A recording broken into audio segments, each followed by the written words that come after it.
Hey guys, we're taking our time tonight. The world outside has already slowed down. Yellow squares are fading in the windows of high-rise buildings. Someone will still be flipping through the tape. Someone will be late for the last tram. And you are already lying down, feeling your body slowly becoming heavy. Silence and the echo of the day are mixed in the air. And it is time to surrender to philosophy that sounds like a lullaby. But let's be honest, you would probably never last. A whole night alone with your thoughts without any distraction. A person would simply crumble under the weight of their own ideas. That is why we are looking for the words of Plato, Seneca, or Buddha. They become soft pillows for the mind. So, before you settle down, take a moment to like the video and subscribe, but only if you really like what I am doing here. And I will be glad if you write in the comments where exactly you are listening to me now and what time it is. This will create our own night map of the world.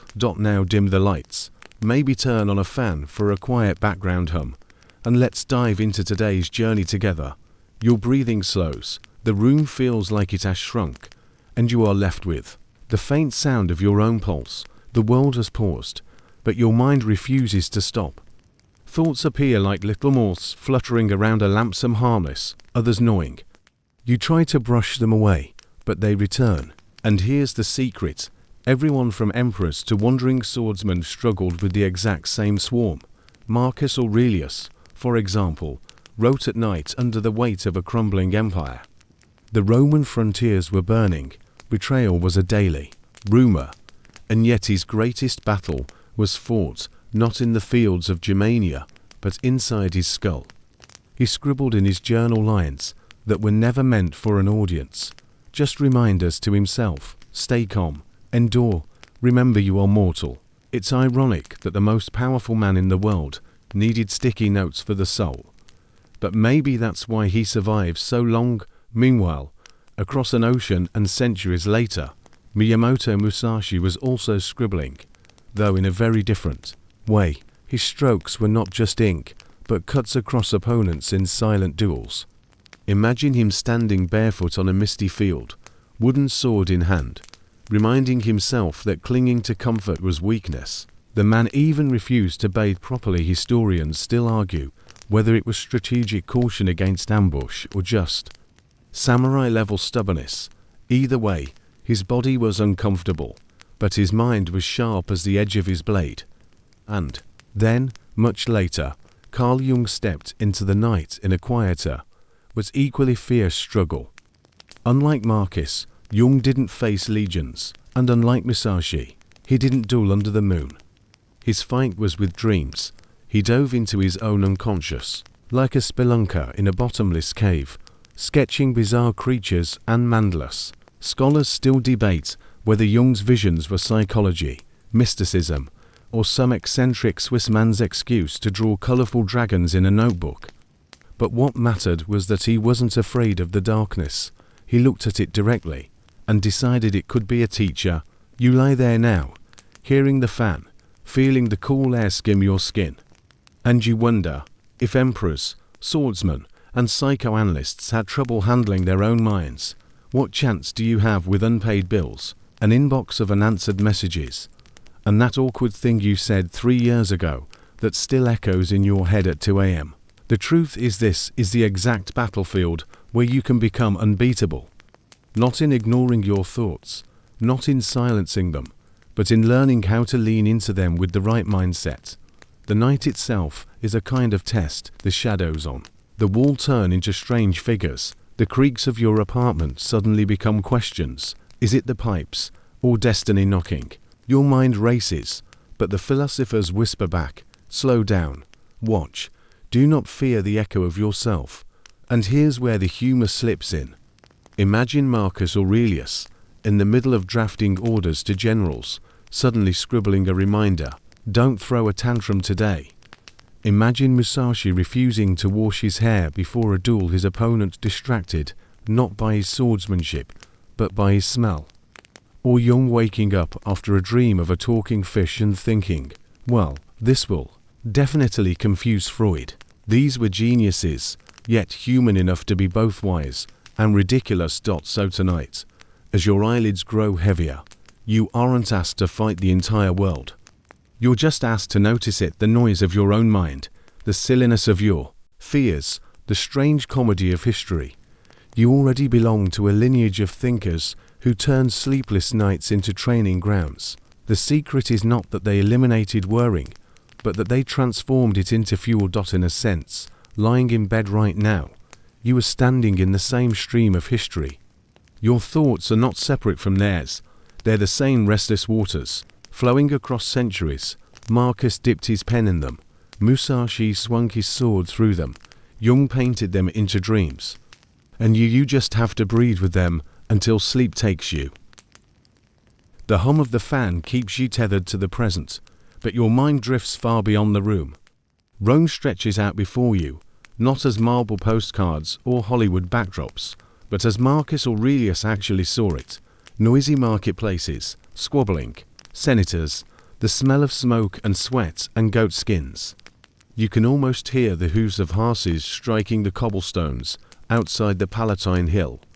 An emperor at the height of power, but privately writing about the fragility of his own soul. It is almost comical, really. Imagine the man who commanded legions stronger than most modern armies, whispering to himself, "Don't let anger make you ridiculous." If Marcus could Instagram his nightly reflections, they would look like cryptic motivational posts that only got 3 likes, one of them from Seneca's ghost. Yet these fragments, scrawled in Greek rather than Latin, became the meditations, that strange, personal diary we now treat like scripture. Historians still argue whether he ever intended his notes to be read. Some suggest they were simply cognitive therapy, ancient post-its telling him to breathe. Others argue he was consciously crafting wisdom for posterity. But when you read them, they sound less like a lecture and more like someone muttering at himself in bed. And that's the part that makes Marcus feel close, like a friend you didn't know you had. Because haven't you done the same? Lying awake, rehearsing little mantras. Don't lose it tomorrow in that meeting. Don't open the fridge again. Don't send that message to your ex. The emperor's voice doesn't echo from a throne, but from a quiet desk under lamplight, where he too was just trying to manage being human. Now, if you were in his sandals, the stakes would be staggering. The Antonine Plague was sweeping through the empire, wiping out villages. Barbarians were pressing on the borders. And still, he didn't fill his journal with complaints about the weather or politics. Instead, he wrote things like, "Death smiles at us all we can do is smile back." Imagine scribbling that after dealing with senators whining over tax reforms. There is a peculiar strength in this. Ruling an empire begins with ruling yourself. You can picture Marcus waking up, stretching stiff joints, and reminding himself, "Today I might meet someone ungrateful, arrogant, dishonest," not because he was pessimistic, but because he knew preparation was armor. The day couldn't blindside him, he had already rehearsed its shadows in his mind. And you lying there now, you have your own empire, even if it looks smaller. Emails, bills, neighbors stomping upstairs, the unrelenting stream of chores. The scale is different, but the formula is the same. Rule yourself first. Don't let that one sarcastic comment derail your peace. Don't let the chaos of the world colonize your head. Here's where the quirky detail comes in. Marcus loved philosophy so much that even in military campaigns, he carried scrolls with him like bedtime stories. Imagine soldiers sharpening swords, and in the emperor's tent, he's flipping through Epictetus instead of battle maps. A man in a fur cloak, writing about self-control while rain leaks into the canvas above him. This is what resilience looks like. Not perfection, not calm days, but practicing composure while water drips on your parchment. And if you wonder whether it worked, history says yes and no. Yes, because Marcus is remembered as the philosopher king, a rare leader who wasn't devoured by ego. But no, because his own son, Commodus, turned out to be, well, let's just say every parent's nightmare. Historians still argue whether Marcus neglected fatherhood for philosophy, or whether Commodus was simply proof that wisdom can't be genetically passed down like brown eyes. As your breathing slows, you realize that Marcus's mindset wasn't about invincibility in the Hollywood sense. It was about being unbeaten by the small humiliations of life. He was still wounded, still tired, still betrayed. But the trick was that he didn't let these wounds define him. He learned to carry them lightly, like scars that decorate rather than disfigure. You may never wear a laurel crown, but the same battlefield is here in your head, and the same reminder Marcus left himself can be whispered to you now. Don't wait for the world to become practice. Calm inside the storm. And maybe smile at the absurdity of it all. The Emperor of Rome needing pep talks. You, a listener in bed, needing the same. In the end, maybe all humans are just kids muttering bedtime stories to themselves, hoping the night will pass a little more gently. The night slides on, and your thoughts cross seas and centuries until you stand in Japan. The mist clings low to the fields, cicadas drone, and a figure approaches barefoot, Miyamoto Musashi. He isn't dressed like the polished samurai of movies. His kimono is worn thin, his hair tangled, his sword sometimes replaced with nothing but a stick of wood. And yet, this man scruffy, unwashed, a little frightening, became the most unbeaten duelist in Japanese history. You'd expect a master swordsman to look refined, maybe even divine. But Musashi was more of a storm than a saint. He fought over 60 duels, often against men trained 4 years in precise schools, and somehow always walked away alive. The quirky part, in his most famous duel against Sasaki Kojiro, he arrived late intentionally. Picture the scene. Kojiro pacing, furious, with his massive clothesline sword, called the drying pole. Then Musashi shows up in a boat, carving an oar into a makeshift blade. Acting as if punctuality were a minor superstition, historians still argue whether the delay was a psychological trick or just Musashi being Musashi. Either way, it rattled Kojiro enough for Musashi to win. This is where his mindset comes in. He believed that to cling to anything comfort, routine, even polished weapons, was to hand your opponent a weakness.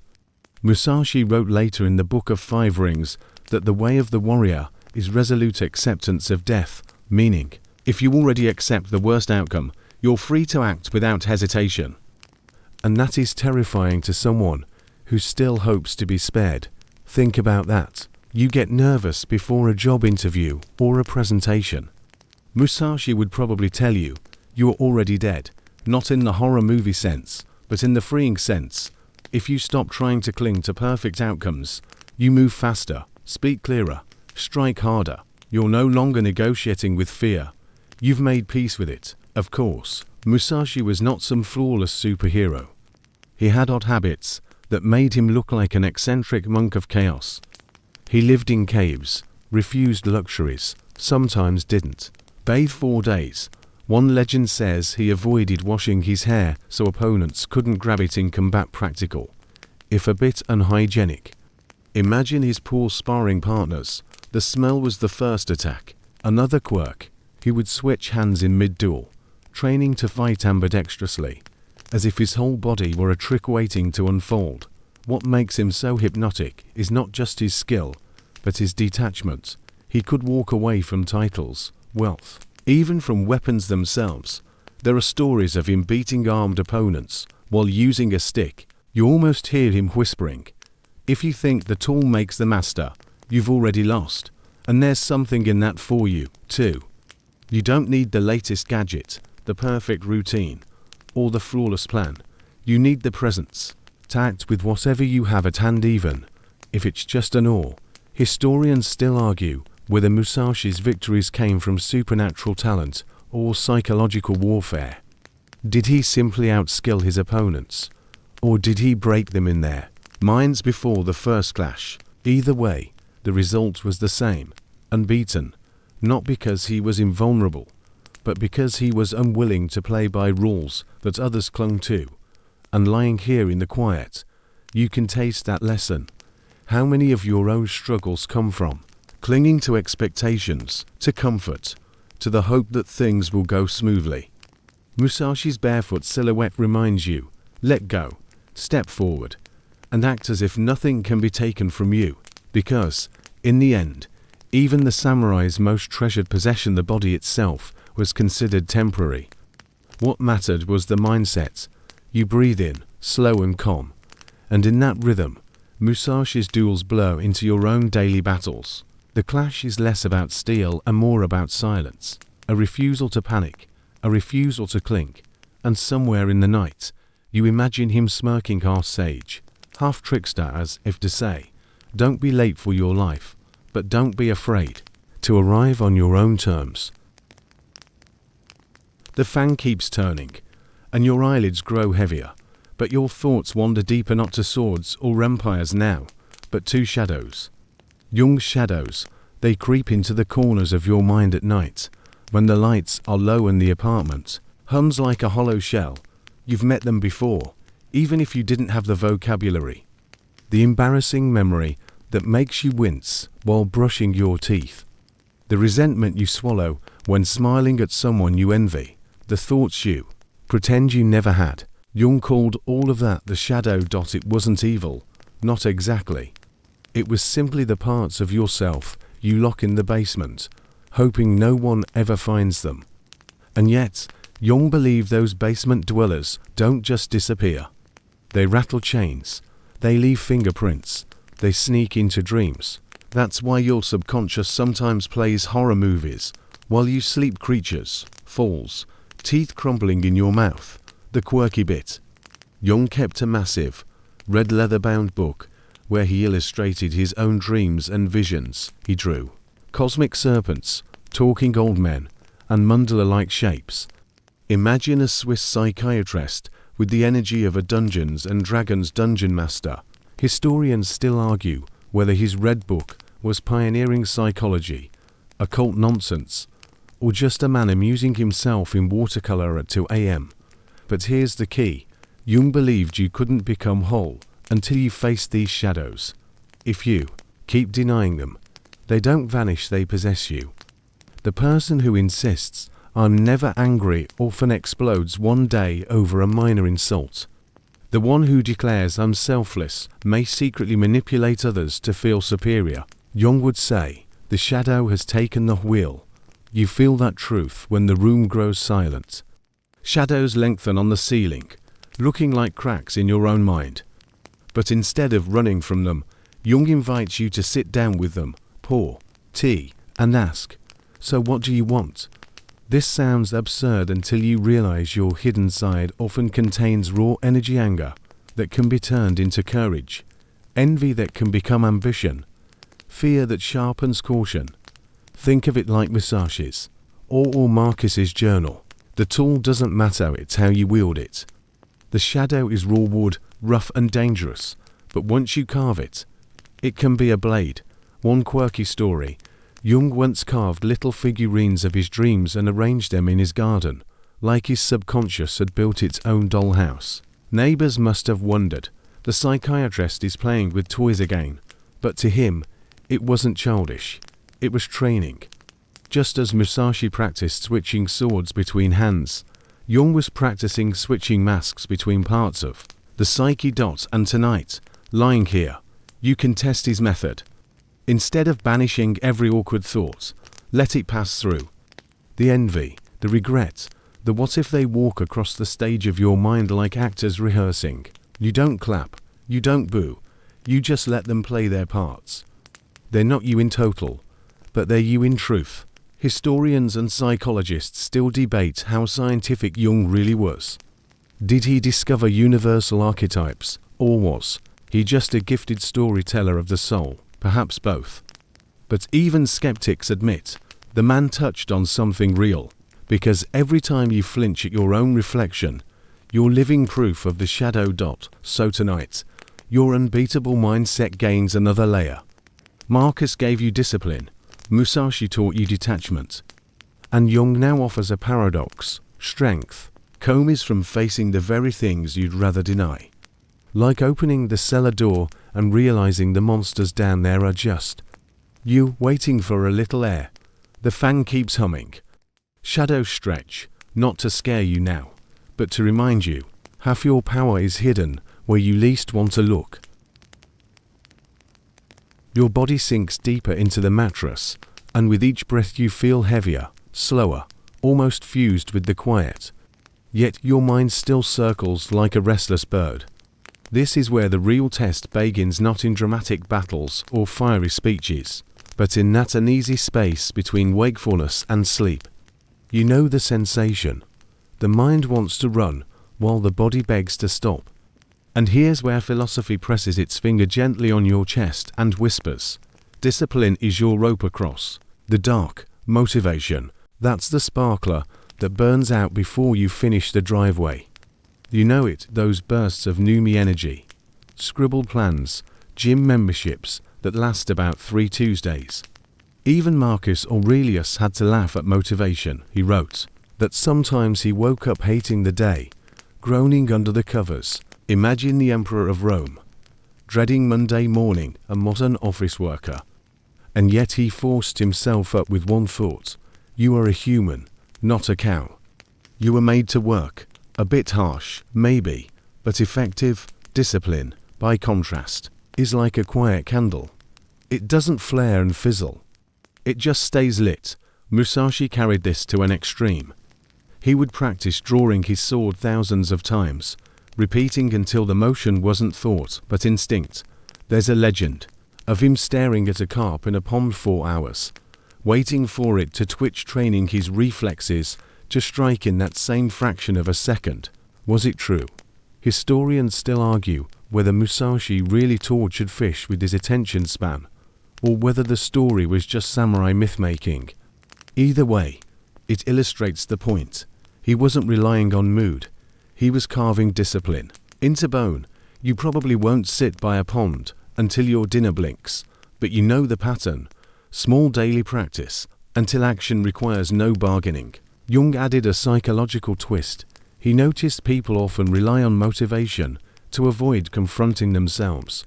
I'll start once I feel ready, but readiness rarely arrives.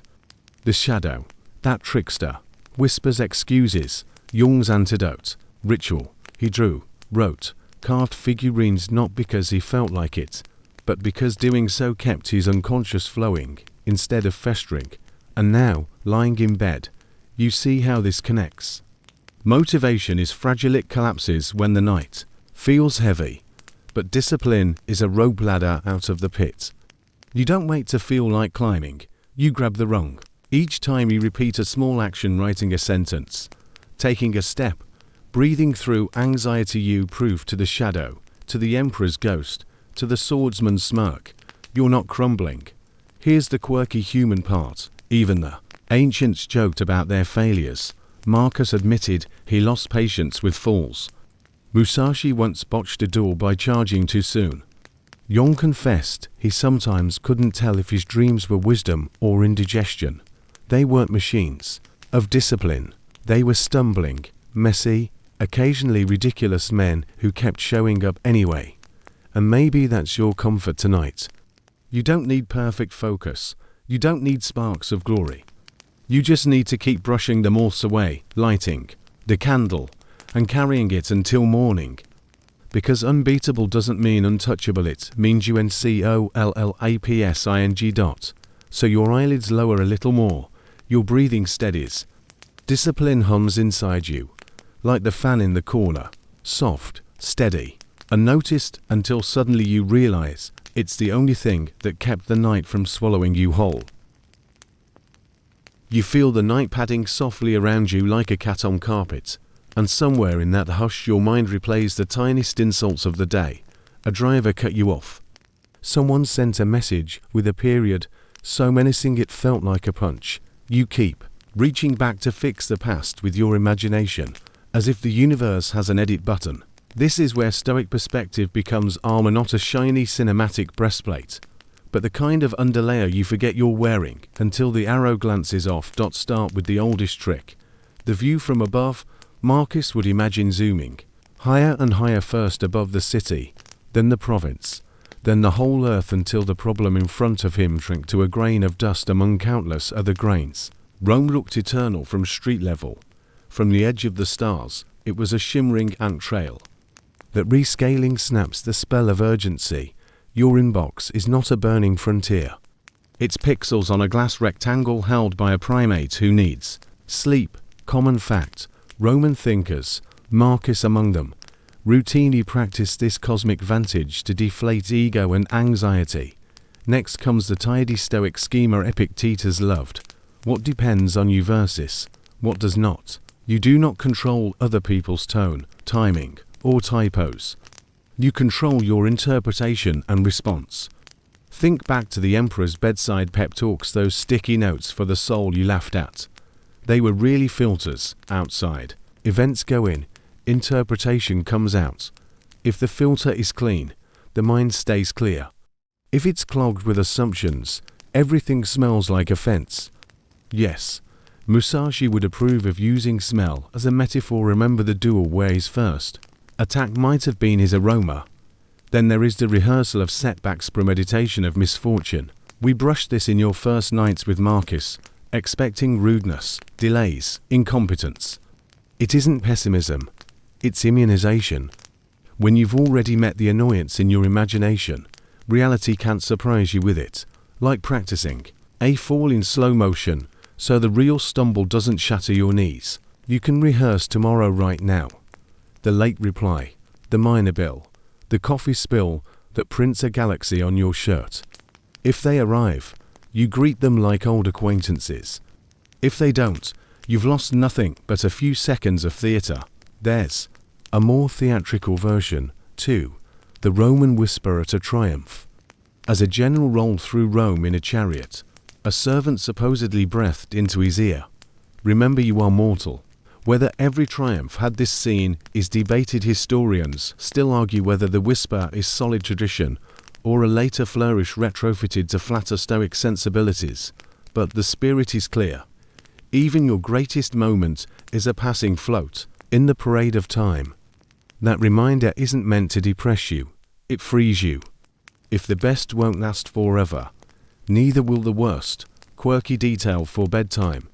Cater the younger trained indifference to slights by wearing plain and fashionable clothing in a culture obsessed with status, and sometimes walked barefoot in the forum. Imagine the looks, the ancient equivalent of showing up to a gala in socks and a sandwich. People mocked him. He practiced not caring. You can do the pocket version. Leave one trivial imperfection on purpose: slightly mismatched socks, a stray hair, a reply that's polite, but not polished to death, and practice surviving people not noticing, or noticing and moving on. Now, for the insult itself, the one replaying in your skull like a broken jingle. Stoic geometry says to cut it into parts. If what was said is true, you've been handed unpaid feedback. Use it without paying the price of resentment. If it's false, it describes not you, but the speaker's map of the world. Why rent mental property there? Either way, a sentence can't bruise you unless you swing it against yourself. Don't volunteer to be both the attacker and the victim. Fire yourself from one of those jobs. Light joke 1. If you must argue with someone at 1 a.m., at least, charge yourself an hourly rate. Perspective also plays with time. Ask the 555 question. Will this matter in 5 days, 5 months, 5 years? Today's snub usually dissolves before your laundry cycle finishes. The thing that will still matter in 5 years is whether you kept your character. Marcus's notebooks weren't about winning debates. They were about not losing the core of himself in the noise of rule. That's the price, a self hard to humiliate because it's hard to buy, bait, or borrow. Remember Jung's cellar door. The Stoics weren't denying there's a basement. They just installed brighter bulbs. If an insult lights up the shadow, envy, pride, insecurity, label it gently. Ah, there you are. No need to exile it. Just don't let it drive. The unbeatable mindset is a coalition government where every part of you has a voice, but only your principles hold the majority. Bring Musashi back for a second. He fought with an oar when a sword wasn't handy. That's the reframe in action. When the tool you want praise, smooth schedules, perfect communication doesn't arrive, you swing with what you've got. Humor, patience, a deep breath. Light joke 2. You can even weaponize silence. The dramatic pause is free and has unlimited ammo. Stoic compassion fits here too, though it often gets forgotten. If someone lashes out, the doctrine suggests asking what pain or ignorance would produce that, not to excuse harm, but to understand it and step off the emotional treadmill. The guard at the gate of your mood is curiosity. It takes less energy to wonder than to rage. Roman fact to tuck you in. During triumphs, alongside the bragging trophies, families also displayed wax masks of ancestors' reminders that we're links in a chain, not endpoints. Your offender is also a link, lightly polished by troubles you cannot see. All this perspective works best when embodied. Long exhale, softer jaw, loosened shoulders. The body tells the mind it's safe, and the mind stops shouting. You can even do a tiny mental ceremony. Picture slipping on a cloak woven from 3 threads. Marcus's view from above, Musashi's detachment, Jung's awareness of the shadow. When the next barb arrives, the cloak takes the sting, the insult, hits fabric. You keep walking. And don't forget to smile at the absurdity. A stranger's 7-word comment on a glowing slab triggered a 4-hour trial in your head. Light joke 3. The court is now adjourned due to lack of snacks. Put the gavel down. You're allowed to sleep before finishing the verdict. Remember, the ore, the emperor's sticky notes, the red book full of dragons, they all point to the same quiet fact. You don't have to fix the world to rest inside it. Shrink the problem, sort the controllables, rehearse the bumps, wave to mortality as it drives by, and lie back down. The fan is still whispering. The room is still kind, and perspective thin as silk, tough as chainmail has already begun to cool your skin. The fan ticks like a tiny metronome, and suddenly timing is everything. You feel how the room breathes. Curtains inhale, then settle. Your heartbeat floats, then drops like a soft pebble into a pond.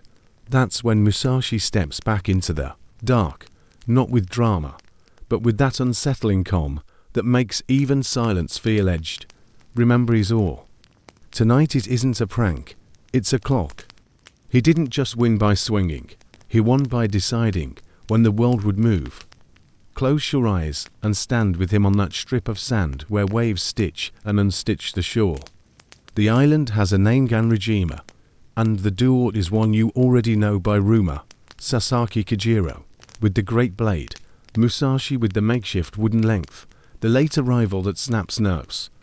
Common fact first, the contest is recorded as taking place in 1612, and Musashi later shaped a whole school night in Ichiraya built on wielding to swords and reading the pulse of a fight like a musician feels the downbeat. You can almost hear that downbeat now, buried in the hush of your room. Timing, he would tell you without telling you, isn't a watch on your wrist.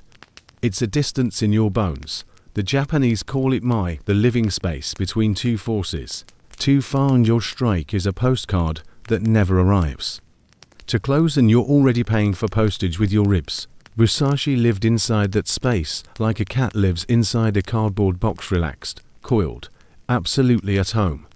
And this is the secret you borrow for ordinary life. You practice entering space and letting panic leave first. You think of your day, the email duel you lost by replying too soon, the conversation you tried to fix with a paragraph when the correct move was a comma, the meeting where you swung first and then realized there wasn't even a fight. Calm timing would have let you wait one breath longer. It's not passivity. It's choosing the wave you'll surf instead of grabbing every ripple and calling it destiny. Light joke 1. You've been surfing ripples so hard the bathtub union has filed a complaint. Back to the sand. Musashi doesn't blink more than necessary. He's feeling wind and foot grit, and that almost inaudible shift when the other man's weight drifts forward. He is listening with his skin. That listening is called zanshin, the mind that stays. It's the quiet that remains even after the strike. The awareness that doesn't collapse just because the action happened. You've had glimmers of it. The moment after you finally send the tough message and don't reach immediately to check, seen, or the moment after you say no and don't immediately explain yourself to fill the air.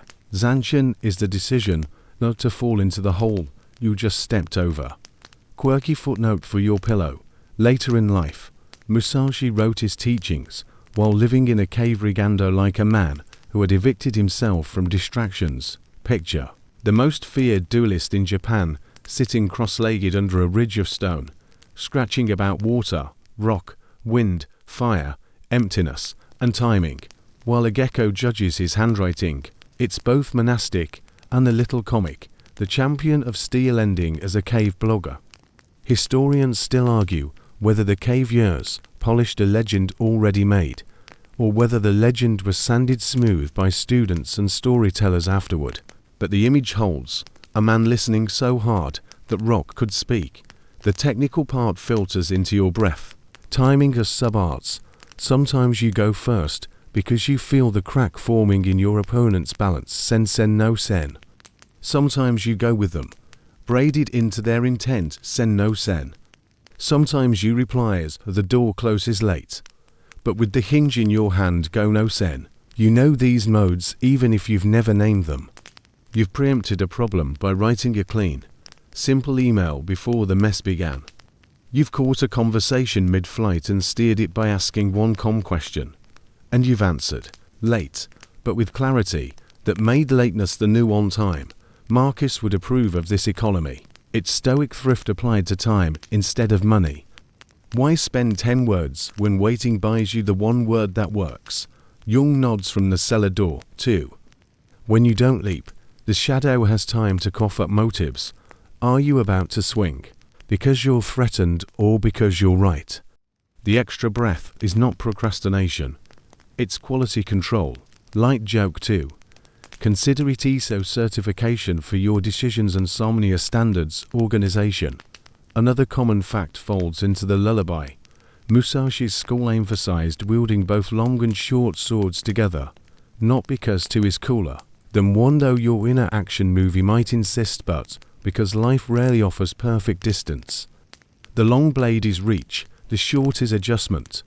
In practice, that means you store two responses for every problem, the planned solution and the tiny pivot. You can stand by your decision and soften an edge in the last step. You can hold your boundary and choose a gentle tone. The unbeatable aren't stubborn statues. They're statues with hinges. Do one small drill before sleep. Imagine the first. Trouble tomorrow. Not the catastrophic one. Start with the pebble. See yourself doing nothing for one breath. Then watch the right-sized action present itself. Wearing a little namatag. Hi, I'm sufficient. Acting at the correct tempo is a bit like pouring tea. Too fast and you scored the table. Too slow and you served out. The hand that pours has to feel weight, heat, gravity, and guests. That hand is Zanchin with manners. If all this seems lofty, ground it with a bedside anecdote. Musashi sometimes fought with wooden swords and still won. That's not bravado. That's a thesis. The tool is secondary when timing is primary. You can win a tricky conversation with 3 words and a nod. You can win a negotiation by accepting a small loss early that buys you a larger piece later. You can win your own evening by letting an argument pass through you like weather and not chasing it onto another app. Light joke 3. Meteorologists hate when you do this. You've just downgraded a dromestorm to a light sprinkle. And yes, skeptics have questions. Was the famous duel scripted by storytellers? Was the late arrival a tactic or a tale designed to make schoolboys widen their eyes? Historians still argue whether the gap between man and myth is wider than any sword's reach. You can let them argue while you borrow what's useful. Calm timing is real, whether or not the boat or shown like a movie prop in the sun. So the fan goes on. Your breathing pairs with it like to steady drums.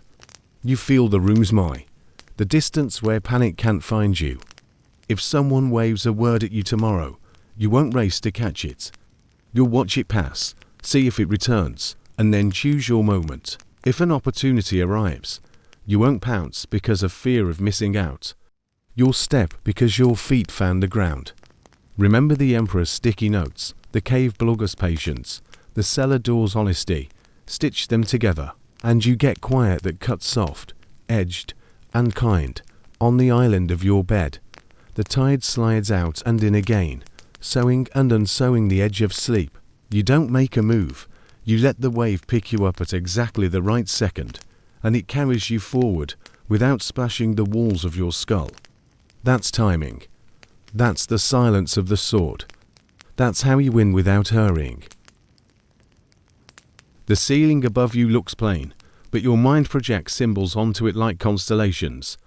Strange shapes drift in, circles, faces, the outline of a staircase that leads nowhere. You know this landscape, it's the beginning of dreaming, where Jung would lean forward with his lantern and say, "Don't look away."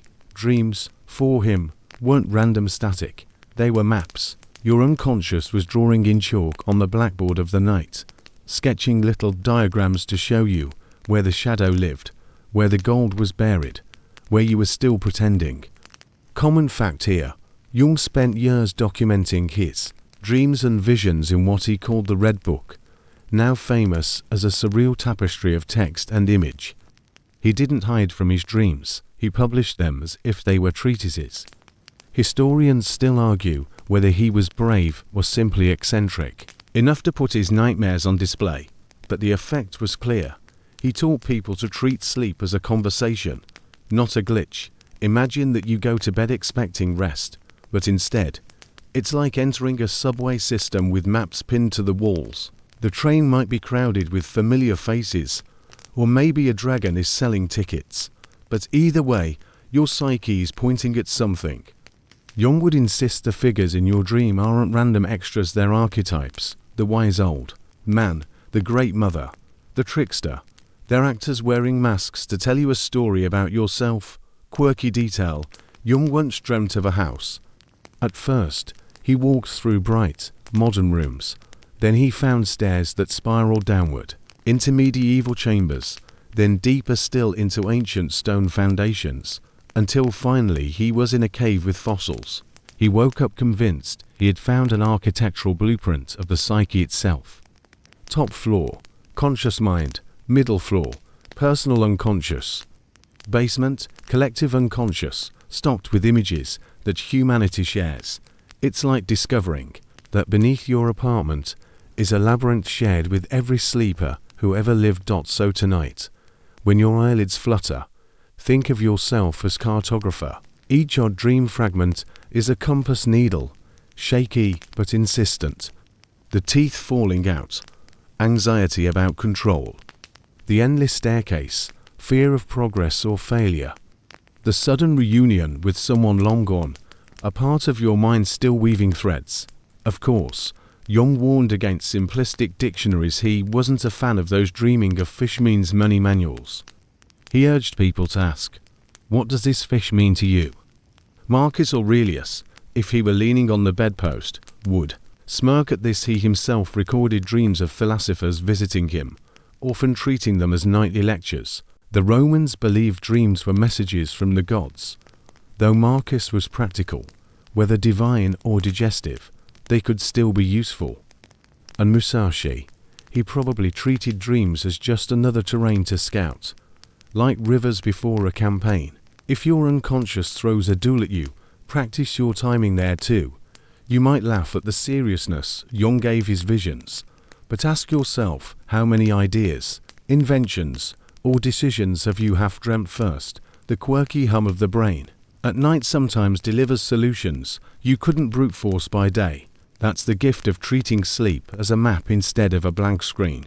Historians and psychologists still debate whether Jung tapped into something universal or just drew vivid personal myths. Was he charting the soul of humanity or just the peculiar basement of a Swiss doctor's imagination?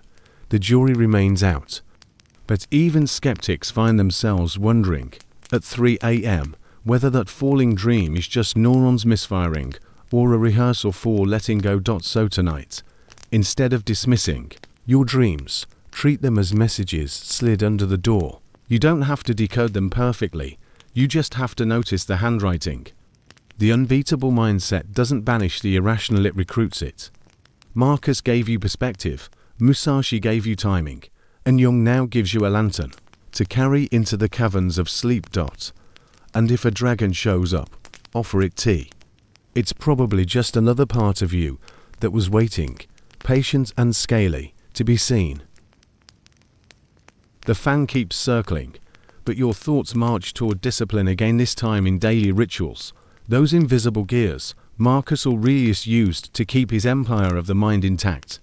You imagine him at dawn, stiff from age and war, dragging himself from the warmth of blankets. His first weapon of the day wasn't a sword or decree, but a sentence whispered to himself. You will meet ungrateful, arrogant, dishonest people today. The trick wasn't prophecy, it was inoculation.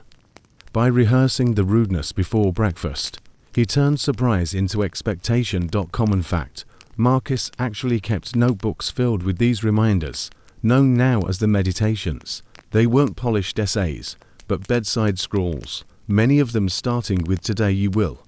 Like the to-do list of a philosopher king. Historians still argue whether they were ever meant for the public.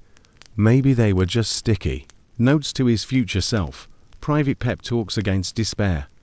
The irony is that those private scraps became some of the most enduring works of philosophy, as if we'd all been invited to peek into his diary. You can see his mornings clearly. Small wooden table, a clay lamp sputtering, the smell of oil and damp parchment. Outside, soldiers drilled or officials shouted. Inside, Marcus trained his mind with sentences. His ritual wasn't glamorous, no incense, no trumpets, just honesty and repetition. He returned to the same themes again and again. Life is short. Anger is poison. Virtue is the only wealth. He wasn't inventing new ideas every day. He was polishing the same ones, like a stone smoothed by water. Compare it to Musashi. His daily rituals weren't about writing, but about stripping life down. He ate little, slept little, carried less. He made discipline not a separate activity, but the texture of his hours. One anecdote claims he would sketch landscapes with the same intensity he once sketched sword arcs, because to him, art and combat were both ways of steadying the hand. And Jung, his rituals were stranger. He set aside time for active imagination, literally conversing with dream figures on paper. Imagine coming home from work, and instead of Netflix, you spend an hour talking to a painted snake about your feelings. Quirky, yes, but consistent. The lesson for you tonight. Unbeatable isn't achieved in a single heroic act. It's achieved in a pattern. You become what you repeat. If you rehearse bitterness, you'll become bitter. If you rehearse clarity, you'll become calm. The emperor rehearsed perspective, the samurai rehearsed emptiness, the psychologist rehearsed dialogue. With the irrational, you can choose one thread and stitch it daily. Here's the joke folded in. Marcus warned against wasting life on trivial gossip. Yet imagine him stuck in today's group chat. He'd open his scroll, sigh, and write, "Today you will meet someone who sends you memes without context," and still, he would remind himself not to explode. Historians note another quirky ritual. Marcus avoided luxury, even when it was offered. He sometimes wore simple cloaks, ate plain bread, and slept on army beds even in the palace. It wasn't asceticism for its own sake, it was rehearsal for hardship. If you can be content with little, fortune cannot scare you with loss.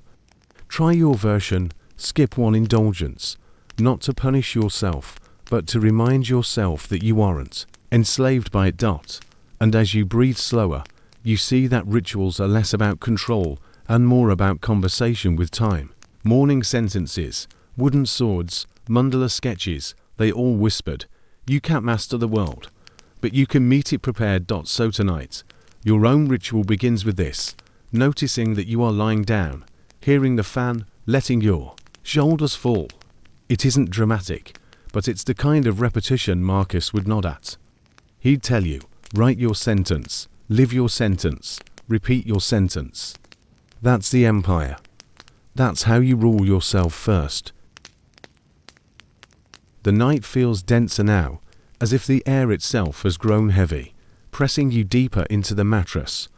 You picture yourself barefoot, walking across cold earth, the kind that sticks to your skin and makes each step deliberate. This is where Musashi would not, because comfort was his enemy, and stripping it away was his secret weapon. Imagine him preparing for a duel, not polishing armor, not oiling hair, not strapping on elaborate robes. No, Musashi often fought in simple, worn clothes, sometimes barefoot, sometimes with only a wooden sword. Quirky detail. Accounts suggest he occasionally carried a short blade in each hand, not to look impressive, but to unnerve his opponent by breaking the rhythm of tradition. He didn't want comfort. He wanted adaptability.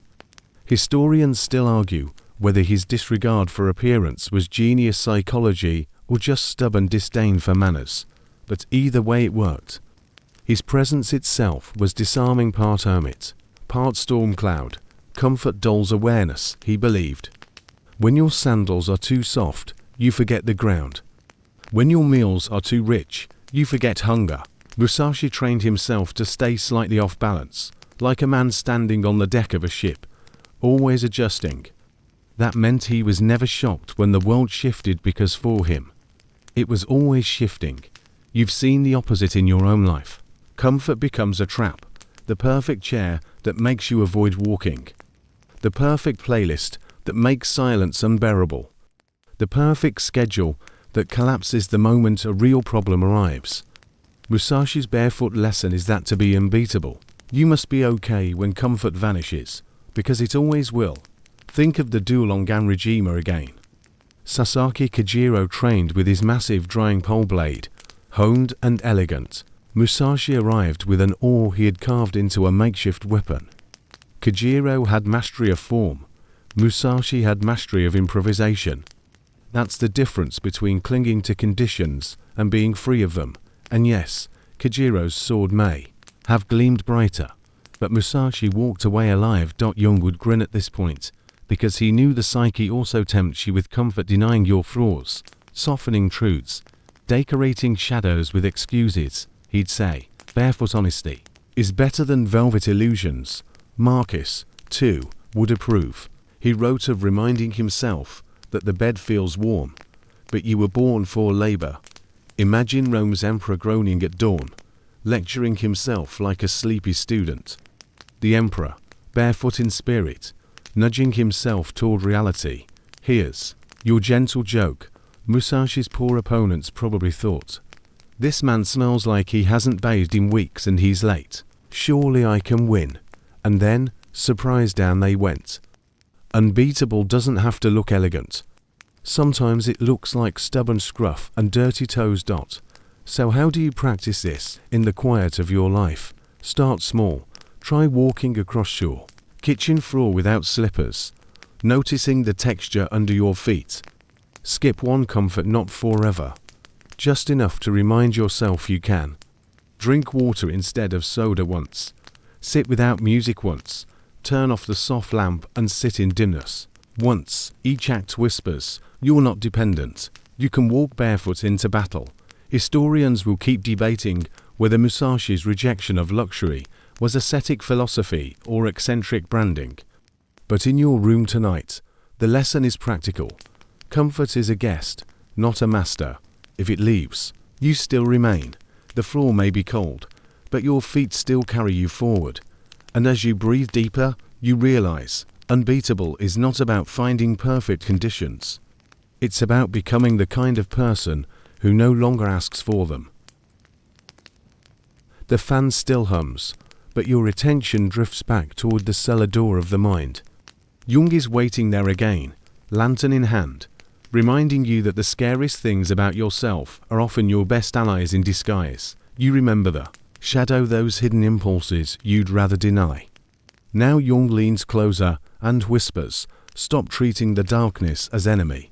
Treat it as a guide. Common fact. Jung believed the shadow was not just a junk drawer of your psyche, but the source of much of your vitality. By acknowledging it, you gained access to creative energy, courage, and authenticity. Suppress it, and it rebels, exploding in anger, envy, or destructive habits. He wrote that the shadow is 90% pure gold, though buried under dirt. Historians still argue whether this was science or mysticism, But even critics admit, ignoring your shadow never makes it disappear.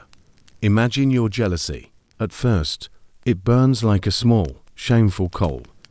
But if you hold it carefully, it shows you what you desire, what you're afraid you can't have, and therefore what you must grow toward.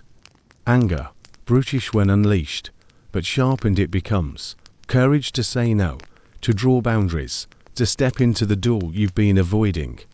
Even fear has its wisdom. It keeps you cautious when recklessness might destroy you.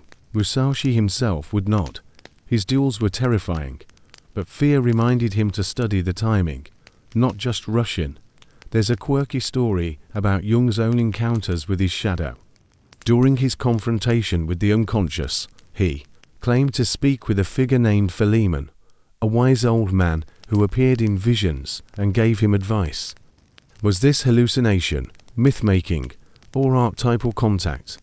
Scholars still debate, but Jung treated Philemon as real enough to influence his psychology. It was his way of saying, the characters in your head can teach you if you stop pretending they aren't there. Now Marcus would add his Roman caution. Don't mistake listening for indulgence. He trained himself to know the tug of anger without obeying it. That's the balance. Acknowledge the shadow without becoming its servant. Musashi, again, showed the physical version. He didn't avoid fear.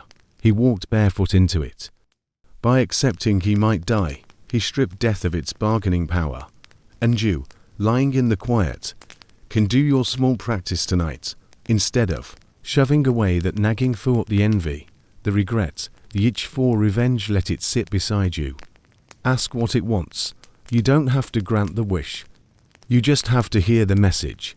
Often it's pointing at something neglected, a boundary crossed, a dream ignored, a truth you were afraid to name. Here's your joke for the night. Jung talking to Philemon probably looked like a man chatting to thin air in his garden. Neighbors must have whispered, the doctor's gone mad, he's consulting invisible mentors between tea breaks. Yet here we are, decades later, still learning from his invisible friend. Madness or method, maybe both. The unbeatable mindset doesn't erase flaws, it composts them. Everything you're ashamed of can rot into strength if you turn it, air it, and use it as fertilizer. Jung called this individuation, becoming whole by integrating every side of yourself. Not perfect, not saintly, but entire and entire. People are hard to manipulate, because there's no secret lever left for others to pull. As you sink deeper into stillness, you realize the cellar isn't so frightening anymore. It's cluttered, yes, but full of tools. You open the door, and instead of monsters, you find workers waiting for instructions. The shadow, once feared, now rolls up its sleeves. And you smile in the dark because now you know the guide you were avoiding is the one carrying the lantern. The night feels long now, but not endless, more like a road stretching through fog. You're walking it, slower with every step, and the lesson unfolding here is that unbeatable doesn't mean unbreakable. In fact, it's the opposite, to endure. You must first accept that breaking is always possible, always near. Marcus knew this, Musashi knew this, Jung, perhaps, most of all. Think of Marcus.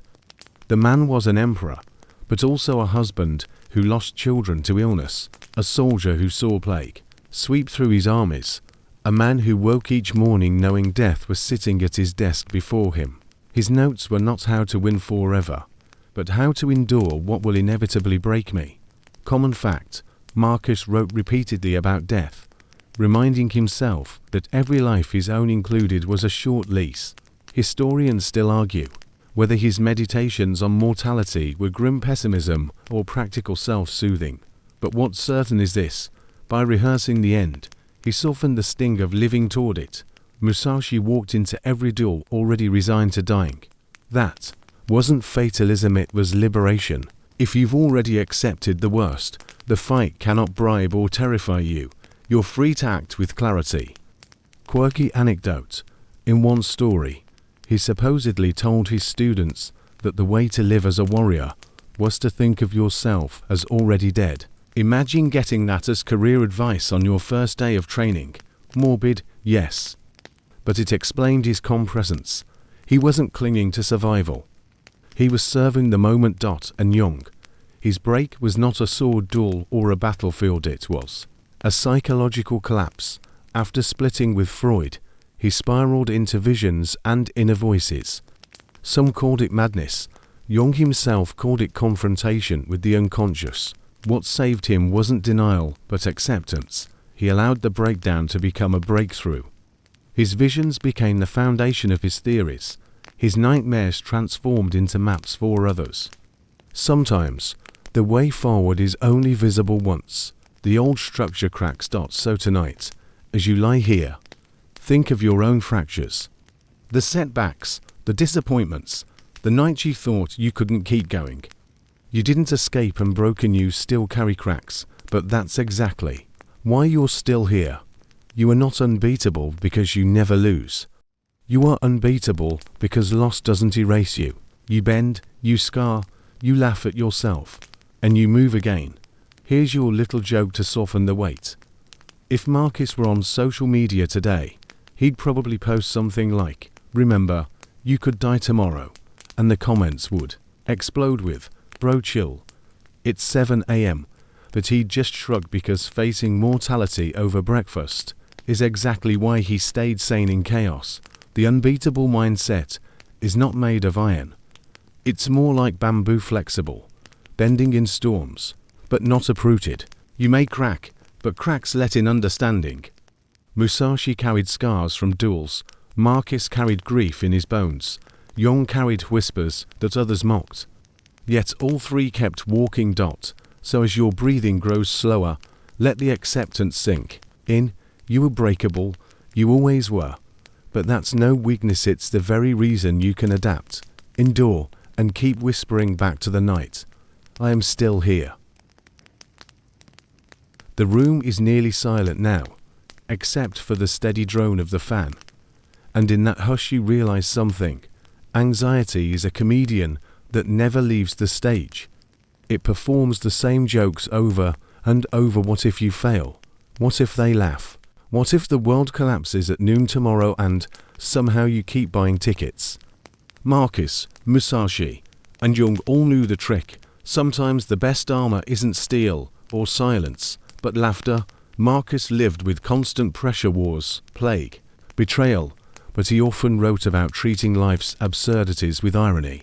Imagine him enduring a senator's pompous speech, muttering internally, "Yes, yes, you'll be dust soon like the rest of us." That's gallows humor disguised as philosophy. Common fact, Roman Stoics often advised ridiculing fear, because mockery deflates it. Historians still argue whether Marcus genuinely had a sense of humor, or if his writings are just dryly sarcastic. But the tone is there. He was not above chuckling at human vanity. Musashi's humor was sharper, more theatrical. He would deliberately show up late to duels, carving an oar into a sword in front of his opponent. It was trolling before trolling had a name. Picture the opponent fuming, while Musashi whittles, "Hold on, give me 5 minutes, just finishing my sword." That absurd confidence shattered the seriousness of the fight and tilted the mood in his favor. It was psychological warfare, yes, but also comedy. Deadly stand-up with an oar. And Jung, well, imagine being his neighbor, a respectable Swiss psychiatrist who spends evenings painting dragons in his study, then earnestly explaining to students that he was in dialogue with them. To Jung, that was deadly serious work. To everyone else, probably a running joke. There goes Carl, talking to his snake again. He leaned into it, unashamed. The absurdity was part of the therapy. Quirky notes. Jung once said that the greatest burden of the psyche is to believe it must always be serious. So here's your takeaway. Lying under your blanket, while anxiety paces like a late-night heckler, laugh at it. Not dismissively, not cruelly, just enough to remind yourself that fear is a bad comedian with a limited set list. You can heckle back. Really? That's your big punchline. Again, humor turns anxiety from dictator to jester. Here's your light joke for the night. If Musashi were alive today, he'd probably prank his opponents by showing up to a duel with a pool noodle. And somehow still win. Historians and scholars debate whether humor diminishes seriousness or sharpens resilience. The Stoics argued that laughter could be a shield. Psychologists note that people who joke about their own suffering often recover faster. Perhaps it's both. What matters is that humor breaks the spell of fear. You can't laugh and tremble at the same time. So, when the mind whispers catastrophe, picture Marcus rolling his eyes at pompous senators, Musashi strolling barefoot with an oar, Jung painting cheerful demons. Remember that the universe itself has a strange sense of humor, stars exploding to make gold, humans worrying about socks matching when mortality waits around the corner. And as your breathing slows, allow yourself one soft grin in the dark, because unbeatable isn't about grimacing through life. Sometimes it's about laughing at the absurdity of being alive at all. The fan hums like a low drum, steady and hypnotic, and your mind drifts toward chaos, the messy weave of accidents, coincidences, and setbacks that fill a life. From ground level, it looks like pure disorder. From higher up, patterns begin to appear, like constellations traced across scattered stars. This is the thread Marcus, Musashi, and Jung each tugged at in their own way. How to see order inside what feels like randomness. Marcus rehearsed this daily. In his meditations, he reminded himself that everything in nature fits into a greater pattern, even if human eyes can't see it yet. The plague that ravaged Rome. It was terrible, yes, but also part of nature's cycle. Empires rose and fell, and he trained himself to step back and see the flow, not just the wreckage. Common fact: Stoics often compared life's chaos to a play where you don't control the script, only your performance. Historians still argue whether Marcus truly believed in fate as divine order or used it as a coping mechanism. But either way, it gave him calm. Musashi approached chaos differently. He saw it on the battlefield, where opponents moved unpredictably. Instead of fighting chaos, he made it his strategy. He would switch weapons mid-duel, strike at odd angles, even change rhythms just to disrupt expectations. The unpredictability became his pattern. Quirky detail: some accounts suggest he would intentionally fight dirty, like throwing his opponent off balance with a sudden shove, because to him, war wasn't theater, it was survival. Patterns weren't rigid formations, they were improvisations. Inside turbulence. And Jung, he waded straight into chaos and tried to draw maps of it. Dreams that looked nonsensical, visions that seemed insane. He traced repeating symbols and called them archetypes. He believed the psyche itself was chaotic at first glance, but underneath, universal patterns waited. The hero, the shadow, the wise old man. Historians and psychologists still debate whether these were discoveries or inventions, but the point remains: Jung tried to prove that even nightmares echo ancient blueprints. Now here's where it loops back to you, lying under your blanket. Your life may feel like dropped puzzle pieces, jobs that didn't fit, relationships that cracked, plans that dissolved. From close up, it's just jagged cardboard. From a distance, the pieces begin to form an image. You can't always see it yet, but the pattern is working itself out. Joke for the night: if Musashi had been your life coach, he'd tell you, when things get chaotic, just grab the nearest store and start swinging. Not elegant, but undeniably effective. The unbeatable mindset isn't about predicting every move. It's about trusting that chaos itself has currents you can ride. Like Marcus zooming out to the cosmic view. Like Musashi improvising inside turbulence. Like Jung sketching dragons into mandalas. None of them denied the mess. They leaned in and looked for threads. So as your eyes grow heavier, imagine your own chaos as a tapestry turned upside down. Right now you see knots and dangling strings. Flip it, and a picture emerges. You don't need to see it fully tonight. Just trust that the weaving is happening, even as you sleep.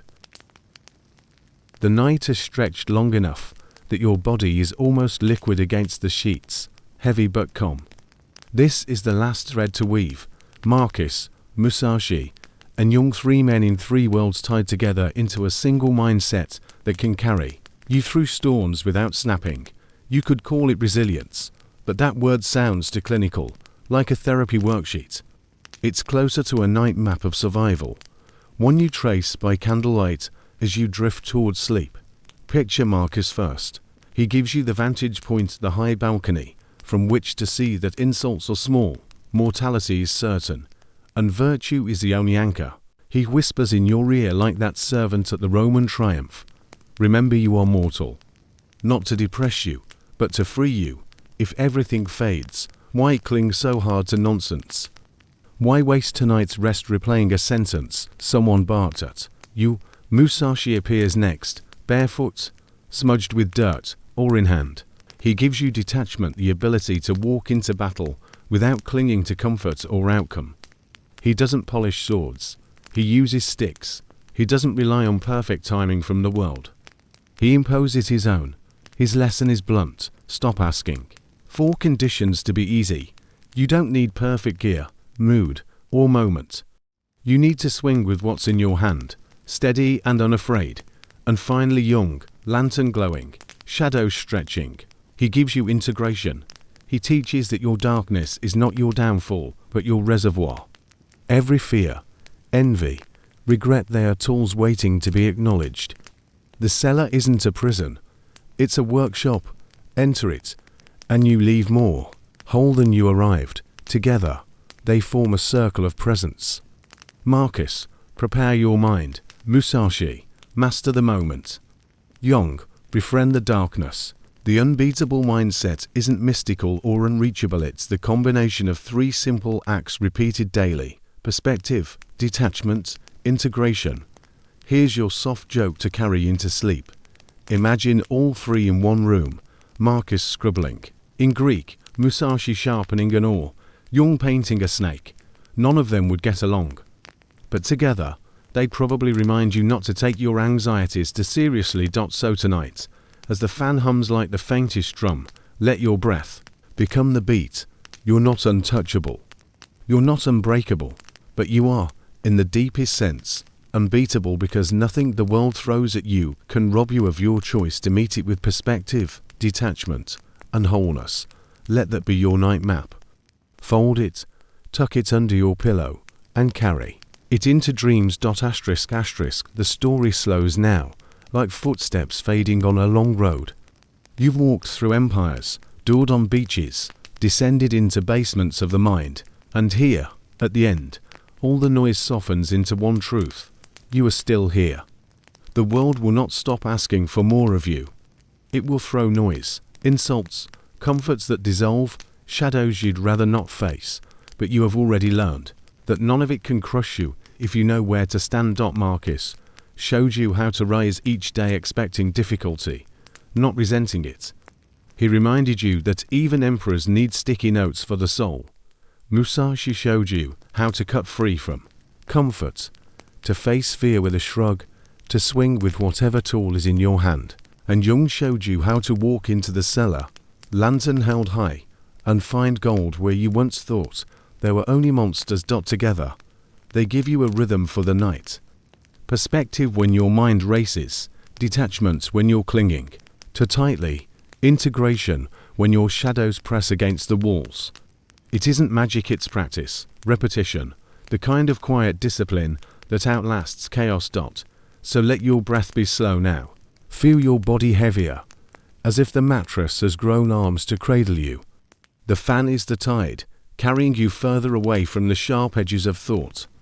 Tomorrow will bring its own duels, its own storms, its own whispered fears. But tonight, you've packed your armor, and it's softer than you expected, made of laughter, patience, and the knowledge that nothing outside can overthrow the empire you build inside. Rest now. The night map is yours. Sweet dreams.